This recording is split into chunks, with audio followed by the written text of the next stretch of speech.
5 usul bilan bolani osongina unitazga o'rgatish. Birinchi usul: garshokni hojatxonaga olib kiring. Bola faqat belgilangan xonada hojat qilinishi kerakligini o'rganishi kerak. Garshokni bo'lsa unitazga yaqinroq joyga qo'ying. Ikkinchi usul: bola boshida unitazdan qo'rqadi. Qo'rqinchli emaslikni o'rgatish uchun boshlanishi qopqog'iga bu holatda kiyimlar bilan birga o'tkazing va o'yinchoqlar bilan birga o'ynating. Uchinchi usul: maxsus adapterlardan foydalaning. Bolani qiziqtirish uchun adapterlar rang-barang bo'lishi kerak. Bola unitazga chiqishi oson bo'lishi kerak. Osongina o'tirib olishi uchun maxsus stulchik.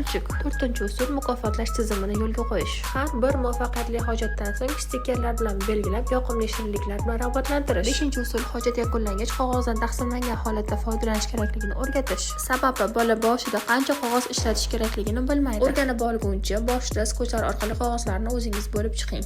Ko'rsatib o'tilgan 5 ta usul orqali farzandingizni osongina unitazga o'rgatib olishingiz mumkin. Fogi siz va farzandingiz uchun qayg'uradi. Shunday ajoyib qiziqarli ma'lumotlarni bilish uchun Fogi sahifamizga obuna bo'ling.